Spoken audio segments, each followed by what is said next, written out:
Sir recently Harihara Veeramallu cinema promotions కోసం పవన్ కళ్యాణ్ గారు ప్రభుత్వ నిధుల్ని వాడుకున్నారని చెప్పి ఒక మాజీ ఐఏఎస్ హైకోర్టులో పిల్లు వేయడం జరిగింది. దాన్ని హైకోర్టు కూడా విచారణకి స్వీకరించింది. ఖచ్చితంగా సార్ పిల్లి వేశారు. హైకోర్టు విచారణకు ఉండొచ్చు, విచారణ జరుగుతుంది. నేను ఒక సందర్భంగా చెప్పాలనుకున్నది ఒకటే, పవన్ కళ్యాణ్ గారికి డబ్బులు వాడుకోవాల్సిన అవసరం ఏంటి సార్? 2,10,000 రూపాయలు ఎమ్మెల్యేగా జీతం వస్తూ ఉంటే పిఠాపురంలో ఆర్ఫాన్స్కి భగవంతుని పిల్లలుగా వ్యవహరిస్తూ 42 మంది పిల్లలకి ఆయన జీతాన్ని ఇస్తూ ఉన్నారు.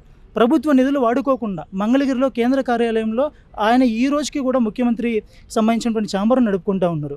ఇవన్నీ కాదు సార్, అసలు డబ్బులు అవసరమైనటువంటి వ్యక్తి అయితే సినిమాలు చేసుకుంటే యాడ్లు చేసుకుంటే 4 100 మందిని వేసుకుని మా దగ్గర డబ్బులున్నా లేకపోయినా ఆయన సినిమాలు చూసేస్తే ఆయన రెన్యూమరేషన్ ఆయనకు వస్తుంది. ఒక డబ్బులు వాడుకుని ఎక్కడో డబ్బులు తీసుకోవాల్సినటువంటి వ్యక్తిత్వం పవన్ కళ్యాణ్ గారిది కానే కాదండి.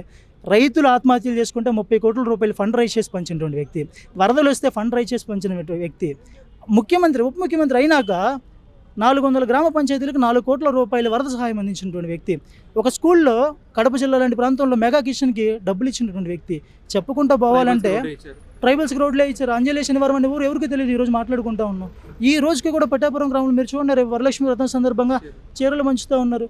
ఆయన డబ్బులు వాడుకున్నటువంటి వ్యక్తి ఇది. ఇవన్నీ ఎందుకు చేస్తారు సార్? పవన్ కళ్యాణ్ గారు మేము నమ్మేది అభిమానిగా కాదండి, యాజ్ అ న్యూట్రల్ పర్సన్గా నేను మాట్లాడాలి అని అన్నా. నాకు ఊహ తెలిసినప్పుడు నేను చిరంజీవి గారిని నాయకుడిగా భావించాను. తర్వాత కొంతకాలం ఆంధ్రప్రదేశ్లో ఒక రాజకీయ పార్టీ వచ్చింది. తను మరి మా నాన్నగారు ముఖ్యమంత్రి, నేను ముఖ్యమంత్రి అవ్వాలంటే నేను తెలియనటువంటి వయసులో జై జగన్మోహన్ రెడ్డి అని అనుకున్నా. కానీ మొట్టమొదటిగా ప్రజల కోసం వచ్చినటువంటి వ్యక్తి పవన్ కళ్యాణ్ గారు భావించి ఈరోజు నేను పవన్ కళ్యాణ్ గారి పార్టీలో జనసేన పార్టీలో సభ్యత్వం తీసుకుని ఒక నియోజకవర్గానికి ఐటీ కోఆర్డినేటర్గా పనిచేస్తా ఉన్నా. ఆయన పట్ల ఎలాంటి అవినీతి మరక లేదు కాబట్టి ప్రత్యర్థులు కావాలని చెప్పి ఇలాంటి బురదలు ప్రయత్నం చేస్తారంట సార్. ఒకటి, పవన్ కళ్యాణ్ గారు ఏందనేది జనసేన పార్టీ కార్యకర్తలుగా కాదు న్యూట్రల్ పీపుల్ కూడా తెలుసు. ఎక్కడ కూడా ఆయన అవినీతికి పాల్పడ్డనేది మా యొక్క ప్రగాఢమైనటువంటి విశ్వాసం. మేము నమ్ముతూ ఉన్నాం. నేను ఈ సందర్భంగా ఇంకొక రంగం కూడా చెప్తా ఉన్నా, అది ఖచ్చితంగా మీకు డిస్కషన్లోకి వస్తుంది. కోర్టులో ఉన్న విషయం గురించి మనం ఎక్కువ మాట్లాడకూడదు కాబట్టి నేను మాట్లాడట్లేదు, డిస్కషన్ జరుగుతుంది. కానీ ఏదేమైనా నేను నమ్మేటువంటి వ్యక్తి, అమ్మ నాన్న తర్వాత మేము నమ్మేటువంటి వ్యక్తి మా పవన్ కళ్యాణ్ గారు. ఆయన అవినీతి చేయాల్సిన అవసరం లేదు.